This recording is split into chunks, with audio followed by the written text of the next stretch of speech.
설명회를 시작하기 전에 제가 뒤에서 지켜보고 있었거든요. 그 조한 선생님께서 어떻게 하시나 봤는데 좀 큰일 난 것 같아요. 제가 드리고 싶었던 말씀을 다 하셔가지고 뭐 강서구 잘하는 학교다, 뭐 내신 포기하면 안 된다 이런 내용들을 너무 잘 해주셔가지고 저는 덕분에 물리에 조금 더 초점을 맞춰가지고 학부모 여러분들께 설명을 드리도록 하겠습니다. 우선 기출문제 어떻게 나오는지 보여드릴 거고, 두 번째 커리큘럼 설명드릴 거고, 세 번째 제가 어떻게 수업할 건지 깔끔하게 시간 조금 더 단축해가지고 설명드리도록 하겠습니다. 일단 강서구 같은 경우에는 또 말씀드리기 죄송하지만 당연히 수능 형태의 문제로 출제를 하고, 일단 보시면 이제 아시게 될 거예요. 그리고 내신 대비하는 것 자체가 수능 대비하는 거랑 같다. 조한 선생님랑 너무 똑같은 말씀을 드려서 조금 죄송한데 한번 보도록 하겠습니다. 일단 첫 번째로 실제 기출 문제들을 제가 한 네다섯 개 정도를 붙여왔는데요. 완전 자료가 똑같아요. 특히 과탐 같은 경우에는, 특히 이제 물리 같은 경우에는 계산 위주로 하다 보기 때문에 본인이 직접 제작해서 출제를 하면 오류가 날 가능성이 있거든요. 왜냐하면 선생님이 본인들이 막 생각을 해서 하다가 오류가 나버리게 되면 또 그걸 뒷수습을 해야 되니, 기출 나왔던 거 혹은 EBS에서 썼던 거 이런 거 자료 그대로 넣어가지고 묻는 형태만 다르게 하면 충분히 좋은 문제가 나올 수 있기 때문에, 그리고 평가하는데 큰 지장이 없기 때문에 대부분의 학교에서 그렇게 하고, 특히 강서구처럼 좋은 학교에서는 더 그런 거를 선호하거든요. 그래서 완전 자료를 똑같이 쓰는 경우가 있고, 두 번째 이런 식으로 출제된 것들을 써서 약간 형태만 바꿔서 출제하는 경우도 있고요. 그 다음에 이거는 완전 거의 표절이죠. 그대로 갖다 써가지고 어떤 뭐 민속도를 물어보고, 혹은 실제 기출에서는 이게 이제 강서고등학교 기출 문제인데 여기서는 뭐 몇 배냐 이런 식으로 물음을 바꿀 수도 있는 거고, 네, 그런 식으로 진행이 되고요. 근데 강서고만의 특징이 있다면 다른 학교 같은 경우는 대부분 이런 식으로 EBS, 고3 모의고사, 그다음에 평가원 기출 문제 이런 식으로 출제를 하는데, 강서고는 그 중에 한 두세 문제를 그 학교에서 만든 문제가 있어요. 그 학교 선생님들이 이미지를 직접 만드는 건지 모르겠는데 딱 봤을 때 잘 모르고, 딱 봤을 때 이거 뭔 실험이지? 이런 문제들이 있거든요. 이제 그 실험이 뭐냐면 이제 그 쿨롱 법칙 실험인데, 이 실험 같은 경우에는 되게 교과서 구석탱이에 나와 있는 실험이에요. 그래서 이런 식으로 우리가 전하량을 측정할 수 있다. 이게 주로 이제 EBS 교재나 이런 거 보면 과학 돋보기 뭐 이런 식으로 구석탱이에 이런 실험이 있어서 이런 식으로 우리가 전하량을 알아낼 수 있어라는 실험이 있는데, 이런 것들을 갖다 쓰거나 혹은 아까 말씀드렸던 것처럼 학교 선생님들이 본인들의 그림을 그려가지고 야 이거 한번 풀어볼래? 이런 식으로 완전 처음 보는 그런 것들이 있거든요. 네, 그래서 이런 식으로 이런 실험들도 EBS 교재나 교과서에 있는 것들은 정리해서 수업을 해줘야 학생들이 내신에 딱 맞닥뜨렸을 때 당황하지 않을 수 있다. 그렇게 이제 설명을 드릴 수 있겠습니다.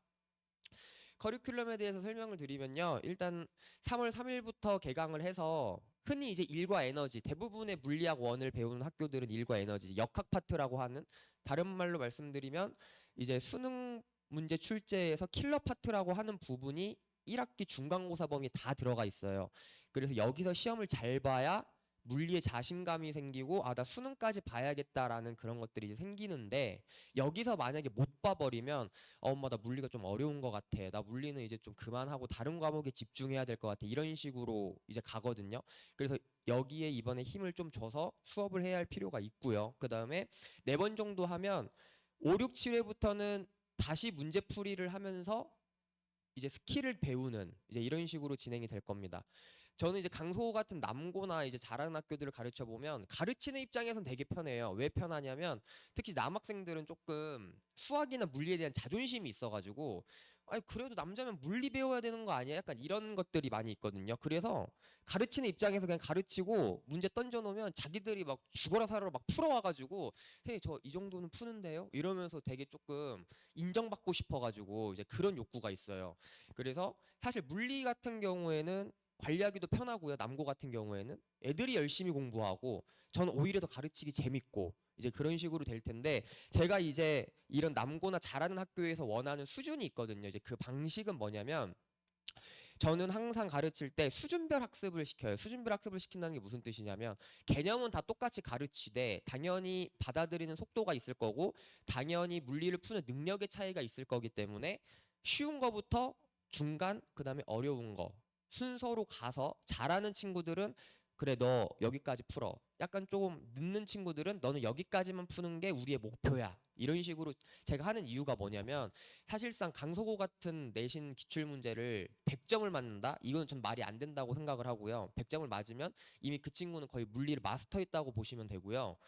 내신을 잘 받기 위해서는 처음 딱 봤을 때 한 번 풀었을 때 다른 방식으로 푸는 게 아니라 그 정확한 방식으로 풀어내서 너가 알고 있는 문제 다 풀고 나와. 이게 저의 목표예요. 솔직히 말씀드리면 잘하는 학교 같은 경우에는 그러려면 그 친구가 그 자료를 봤을 때 당황하지 않게 해야 되고 그러려면 아까 처음에 보여드렸던 것처럼 기출 문제, EBS 문제, 그다음에 평가원 기출 문제 이런 것들을 풀려야 되는데 처음부터 수능 문제 던져주고 야 너 이거 풀어 왜 못 풀어? 이게 아니라 고3 모의고사 먼저 풀고 제가 이제 여러 가지 스킬들을 다 알려주고 풀이 방식 다 보여주고 그 다음에 평가원 문제 풀어보고 이게 이제 4월 초부터 4월 중순까지 진행될 내용이고요. 그 다음에 마지막에 이제 정리하는 느낌으로 너네 EBS 문제 한번 풀어봐. 그래서 내용 정리하면서 EBS 자료가 많이 나올 거니까 당황하지 않고 내신에서 그래야 풀 수 있어. 이런 식으로 저는 수준별 학습을 진행을 하는데 만약에 어떤 학생이 선생님 저는 고3 모의고사 푸는 것도 너무 어려운데요. 그러면 그래 그럼 너는 이거라도 완벽하게 풀어. 그러면 여기서 나오는 자료들 여기서 응용한 자료들 너 내신에서 풀 수 있을 거고 내신 들어가서 시간 남으면 다른 어려운 문제 풀어봐. 이게 저는 가장 효율적인 공부 방법이라고 생각을 하기 때문에 그런 식으로 진행을 할 겁니다. 물리만 시험을 본다고 치면 당연히 다 강제로 풀리는 게 맞는데 또 학생들은 국어 해야 되고 영어 해야 되고 물화생지 다 해야 되고 뭐 되게 바쁘기 때문에 내가 너네한테 내릴 수 있는 최고의 효율적인 방법은 이거다. 이렇게 설명을 드릴 수 있겠습니다. 그리고 교재부터 보여드릴게요. 첫 번째는 제가 이제 3월 동안 수업할 내용인데요. 이거는 아까 말씀드렸던 것처럼 고3 모의고사 모음집이고요. 이거 같은 경우에는 해설이 굉장히 부실합니다. 일부러 해설을 많이 안 썼고 제가 이 문제들을 한 단원당 한 30문제 정도가 있어요. 그 2015년부터 해가지고 쭉 한 9개년 정도 모아놓은 거. 왜냐면 뭐 단원별로 한 문제씩 쭉쭉쭉쭉 나왔기 때문에 합쳐봐야 한 30문제 정도 되는데 이거는 제가 풀이 영상을 다 제공을 해줄 거예요, 애들한테. 그리고 실제 수업 때는 개념 설명하고 한 이거 15문제, 10문제에서 15문제 정도 풀어주고 나머지 20문제 정도는 이제 집 가서 학생들이 풀고 영상을 직접 제공함으로써 학원에 와서 클리닉을 받지 않더라도, 그러니까 바쁘니까 굳이 시간을 내서 받지 않더라도 영상을 보면서 아, 이 문제는 이렇게 개념을 적용하는 거구나 이런 식으로 설명을 할 거고 그리고 이 단계에서는 제가 스킬 위주로 설명하지 않고 근본적인 원리, 그래프 그리는 방법, 그래프를 그려서 그래프 해석하는 방법 그리고 문제를 읽을 때 어떻게 힌트를 찾아야 되는지 이제 이런 거에 대해서 주로 설명을 할 거고요. 그 다음은 이제 평가원 기출모음인데 평가원 기출모음은 6월 평가원, 9월 평가원 수능 기출 문제를 모아놓은 단원별로 모아놓은 건데 이건 단원별로 한 20문제 정도씩 돼요. 이건 이제 4월 초부터 진행을 해서 다시 1단원부터 2단원, 3, 그러니까 1-1, 1-2, 1-3 돌아가면서 이번에는 스킬을 알려주고 저번에 그래프 이렇게 그렸지 하지만 이런 거는 이런 스킬을 풀면 빨리 풀 수 있어. 이런 식으로 진행될 교재고요. 여기서부터는 해설이 굉장히 자세하게 써 있습니다. 자세하게 써 있고 본인이 직접 해설 읽으면서 이해할 수 있도록 아 이거 이렇게 적용하는 거구나. 이거는 이런 식의 또 다른 방법도 있구나. 스스로 깨달을 수 있게끔 그렇게 이제 진행을 할 거고요. 그 마지막 2주 정도는 아까 말씀드렸던 것처럼 EBS 교재 문항 이게 이제 난이도가 솔직히 말하면 제일 쉽고요. 문제가 정형화돼 있기 때문에 학생들한테 좀 자신감을 키워줄 필요가 있어서 마지막에 이제 넣은 거예요. 그래서 아 이런 자료가 나오면 이렇게 풀면 되겠구나. 왜냐하면 그 2, 3년 최근 2, 3년 EBS 교재 자료가 많이 나오기 때문에 당연히 이것도 이제 최근 2년치 그 EBS 교재 문항이 모여 있고 그리고 올해 출판된 수능 특강 경우에는 당연히 이제 본인들이 사서 풀 거고 저도 수업 시간에 쓸 겁니다. 그 교재를.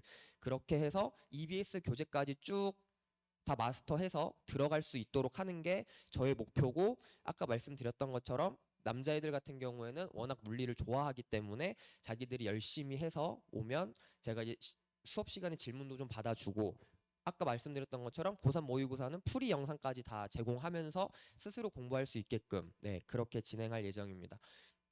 자 마지막으로 특징 설명드리면요. 제가 가장 강조하는 건데요. 수준별 학습을 통해서 관리 최적화가 가능하다. 잘하는 애들 그래 너네 어려운 문제 빨리빨리 풀어라. 근데 조금 늦는 애들 그래 너넨 여기까지 풀자. 이게 우리의 최고의 효율의 목표다. 이제 이렇게 설명드릴 수 있겠고요.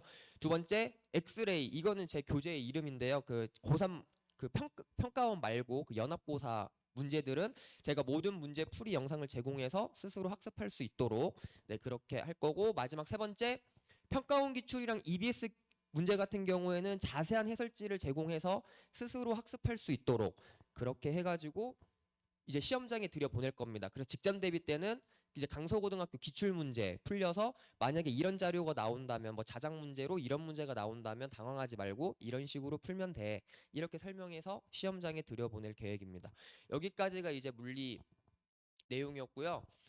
뭐 워낙 다들 잘하는 학교고, 강서고 자체가 워낙 수학을 많이 해놓고 많이 했기 때문에 조금만 재미만 붙이면, 솔직히 말씀드리면 물리 같은 경우에는 1차함수만 그릴 수 있으면 문제 다 풀 수 있거든요. 1차함수는 중학교 2학년 내용이에요. 그래서 그리고 또 미적분까지 배웠다면 훨씬 쉽게 접근할 수 있고, 수학에 비해서 문제 풀이에 투자하는 시간이 굉장히 적어요. 뭐 수학 한 문제 푸는데 10분 걸린다. 물리 한 1분? 1분 30초? 그렇게 한 문제씩 막 풀어 제낄 수 있기 때문에 굉장히 학생들이 좋아할 거예요. 이해만 한다면. 그리고 잘한 학생들 아까 말씀드렸던 것처럼 어려운 문제 계속 주면서 계속 실력 확대해 나가고, 저는 그 중에서 조금 느린 학생들 위주로 이제 커버를 하면서 계속 실력 끌어올릴 수 있게끔 네, 그렇게 진행하도록 하겠습니다. 감사합니다.